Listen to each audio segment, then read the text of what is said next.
दोस्तों नमस्कार। 4PM news network पर और 4PM गुजरात पर आप सभी का बहुत बहुत स्वागत है। मैं हूं आपका दोस्त मयूर जानी। दोस्तों, इस वीडियो में हम कुछ विकसित करें हमको, ऐसी कुछ अगर जमीर है, अगर कॉन्शियस है, अगर बचा है हम में, तो हमको झंझोड़ के रख दे, ऐसी कुछ बात करने वाले। एक वीडियो, एक घटना ऐसी है जिस पर बहुत बात नहीं हुई, एक है जिस पर बहुत सारे हमारे जो इंडिपेंडेंट मीडिया हैं वो सब कर चुके हैं। मैं भी करना चाहूंगा क्योंकि मुझे लगता है कि भले ही बहुत सारी बात हो चुकी है, लेकिन उसको एक बार और करना, फिर से करना जरूरी, क्योंकि घटना ऐसी जघन्य घटना है। हम किस मनोवस्था में पहुंच चुके हैं, उसके एक के बाद एक विकृत उदाहरण जो है हमको मिलते आ रहे हैं, मिलते जा रहे हैं। उसका एक और है, उसमें उस कड़ी में एक और इजाफा है ये। तो मैं शुरुआत करना चाहता हूं कानपुर की एक घटना से। कानपुर में, अब देखिए, हम तो है ना 21वीं सदी में, कह रहे हैं हम चांद पे पहुंच गए हैं। हमारे एक यान जो है वो तो सूर्य को जो है उसका एनालिसिस करने के लिए भी निकल चुका है। वो भी कहीं एक अपनी भ्रमण कक्षा में पहुंच चुका है। एक तरफ ये प्रगति है, एक तरफ ये विकास, ये डेवलपमेंट है हमारा, इसको ठीक से समझिएगा। और दूसरी ओर जो है, हम ऐसे समाज में रह रहे हैं जहां आज भी छुआछूत, ऊंच नीच अपने चरम पे है। उसके एक के बाद एक उदाहरण आ रहे हैं। आदिवासियों के साथ हो रही बर्बरतापूर्ण मारपीट की घटनाएं हम लगातार देखते आ रहे हैं। दलितों के साथ जो हो रहा है बर्ताव, वो भी हम लगातार देखते आ रहे हैं, है ना। हम देख ही रहे हैं, आप, हम और आप सब देख रहे हैं। ठीक है। एक और घटना हुई कानपुर में, उत्तर प्रदेश के कानपुर की बात कर रहे हैं। वहां एक दलित को इतना पीटा गया, उसका एक हाथ जो है वो ऑलमोस्ट, वो जिस तरह से वो पट्टे में बंधा हुआ है, तो लगता है कि बहुत बुरी तरह से वहां उसको फ्रैक्चर हुए हैं। कसूर क्या था उसका? कसूर ये था कि वो एक महादेव का मंदिर था, उस मंदिर के बगल में बैठा था। तो कुछ लोग आए ऊंची जाति के और पूछा उनको, उस युवक को, कि तुम्हारी हिम्मत कैसे हुई यहाँ बैठने की, मंदिर के बगल में? अब तुम्हारे यहाँ बैठने से मंदिर अपवित्र हो गया है, अब इसको धुलवा के साफ करवाना पड़ेगा। पैसे लेके आओ 10,000 रुपया, ताकि हम जो है मंदिर धुलवा दें। अब ये कौन ठेकेदार है हमारे, ये हमको समझ में नहीं आ रहा। हमको इतना समझ में आ रहा है कि वो जो भी थे, उनका इरादा सिर्फ उस दलित युवक से 10,000 रुपए ऐंठने का था।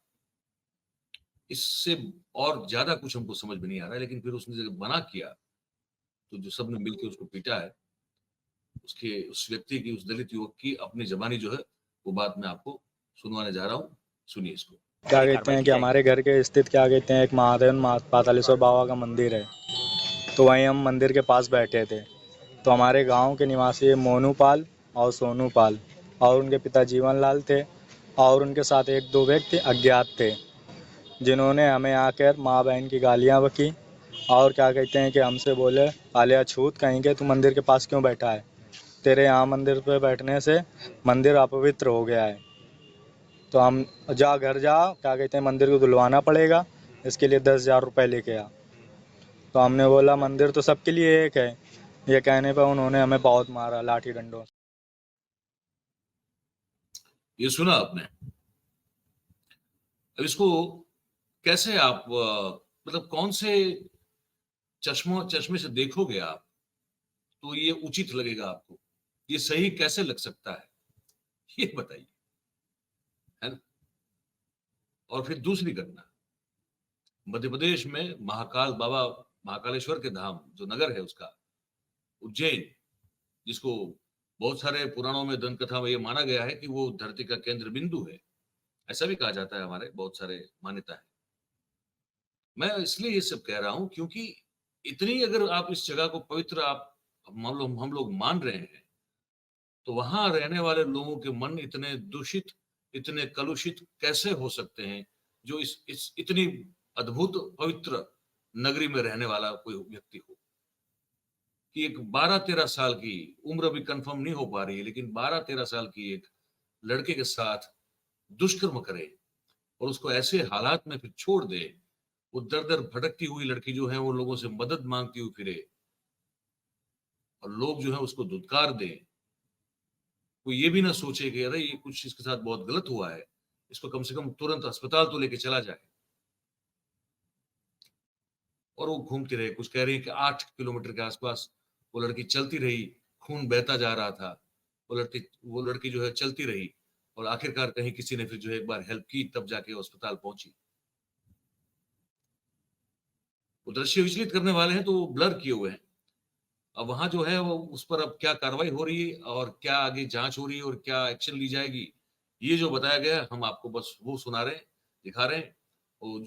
वो लड़की के दृश्य हैं वो तो ब्लर हुए हैं, तो वो जरूर भी है ब्लर करना। तो देखिए क्या हुआ। उज्जैन जिले में महाकाल थाना अंतर्गत एक प्रकरण कायम हुआ है अज्ञात लोगों के विरुद्ध, जिसमें दुष्कर्म की बात सामने आई है, जिसकी पुष्टि मेडिकल के द्वारा की गई है। इसमें बच्ची की हालत नाजुक होने से उसको इंदौर रेफ़र किया गया था और जो भी बेस्ट ट्रीटमेंट है उसको वहाँ पे अवेलेबल कराया गया था। ब्लड की कमी के कारण जब ब्लड की रिक्वायरमेंट थी तो पुलिस वालों ने ही ब्लड भी वहाँ पे दिया है। इसमें एक बड़ी टीम एसआईटी गठित की गई है और लगातार सभी जगह पे इसको हम लोग ट्रैक कर रहे हैं और जनता से भी यही अपील है, किसी को भी इसके बारे में कोई भी जानकारी हो तो पुलिस को तुरंत बताएं। सर, बच्ची ने पूरे शहर में लगभग 10 से 12 किलोमीटर पैदल चलकर इधर से उधर पहुंची है सर, तो कहाँ पर उसके साथ में घटना हुई थी, किस तरीके से ट्रेस हुई?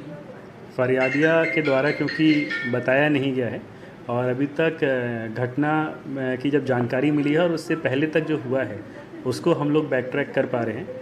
तो घटना कहाँ हुई है, घटनास्थल क्या है, उसकी जांच अभी विवेचना का विषय है, जिसका जल्दी खुलासा किया जाएगा। तो कहाँ की बताई जा रही है बच्ची और कुछ उसने बताया हो अगर बयान में कुछ? बच्ची के द्वारा वो कहाँ की है बहुत स्पेसिफिक नहीं बताया गया है और उसकी जो भाषा है उसके हिसाब से प्रयागराज के होने की संभावना है। सर, उम्र कितनी होगी?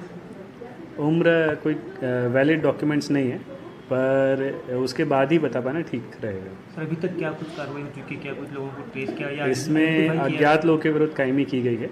जो प्राथमिक उपचार है वो और इसके बाद जो स्पेशलाइज्ड ट्रीटमेंट है वो दिया गया है और स्पेशल टीम बनाई गई है जो सभी जो भौतिक साक्ष्य हैं, टेक्निकल साक्ष्य हैं, उस पर काम कर रही है और लगातार इसमें प्रयास करके हम लोग जिनके द्वारा भी इस घटना को अंजाम दिया गया जल्दी उन तक पहुँचेंगे। नारी शक्ति वंदना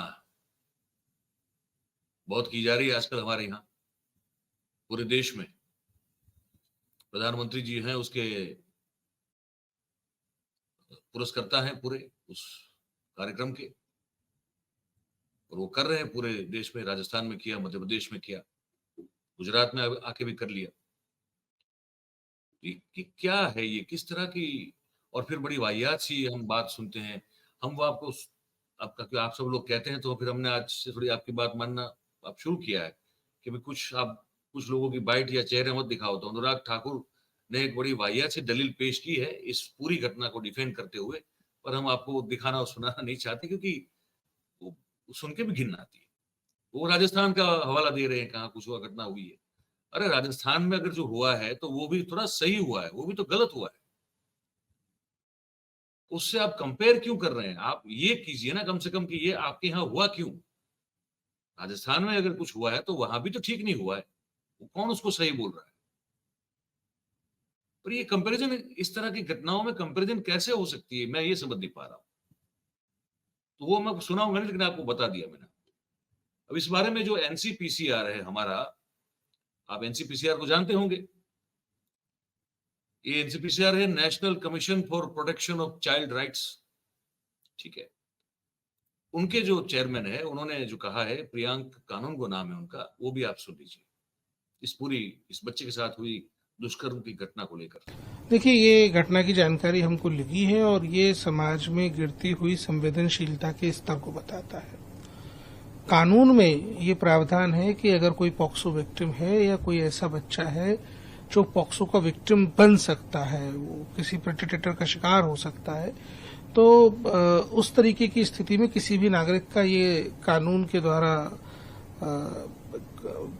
उल्लिखित एक कर्तव्य है कि उसको इस घटना की जानकारी पुलिस को देनी होगी। इस मामले में जिन लोगों ने ऐसा किया है वो निंदनीय है, भर्त्सनीय है, और जिन लोगों के बारे में पता चले डेफिनेटली पुलिस को उनके अगेंस्ट एक्शन लेना चाहिए।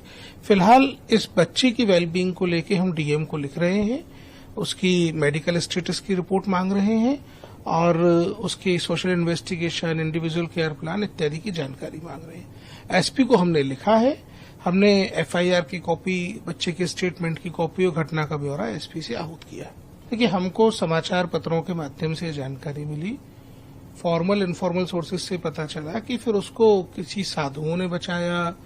कुछ लोग कहना है कि एक वृद्ध महिला मंदिर से आ रही थी, उन्होंने उसकी सूचना दी, और कुल मिला के अभी तक जो समाचार पत्रों में प्रकाशित जानकारी वो हमारे पास है। हमने उस आधार पर नोटिस मध्य प्रदेश सरकार को किया है। जब जवाब उनका आएगा तो हम आपको इस जानकारी से अद्यतन कर पाएंगे। डेफिनेटली समाज में ऐसा प्रत्येक व्यक्ति जो बच्चों के प्रति संवेदनशील नहीं है वो समाज में रहने लायक ही नहीं है। इन लोगों को सुधारने की जो विधिवत प्रक्रिया है उसका पालन किया जाना चाहिए। अब इन लोगों को सुधारने की विधिवत प्रक्रिया है वो कौन सी है, अगर वो बता देते तो अच्छी बात होती। लेकिन सड़न जो है वो फैल चुकी है सोच में, ये बात बिल्कुल सच है।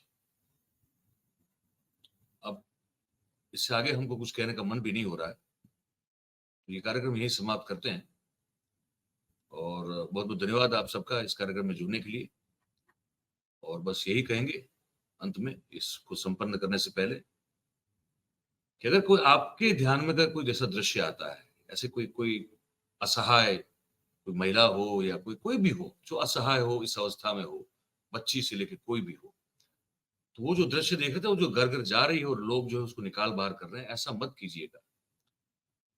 उसको तुरंत जो है कम से कम पुलिस को इत्तला कीजिए, और जो अस्पताल तक अगर जरूरत है लेकर जाना तो अस्पताल लेके जाइए। निष्ठुर, इसको निष्ठुर होना कहते हैं, असंवेदनशील होना कहते हैं। अगर कुछ खुदा ना खास्ता ना करे, ऊपर वाला ना करे, और ये दृश्य अगर आपको कहीं देखना पड़े तो उससे भागिए मत, उसको कहीं ना कहीं हो सके उतना हेल्प कर दीजिएगा। बस ये आपको कहना चाहते थे। बहुत बहुत धन्यवाद आप सबका इस कार्यक्रम में हमारे साथ जुड़ने के लिए। Thank you very much. नमस्कार।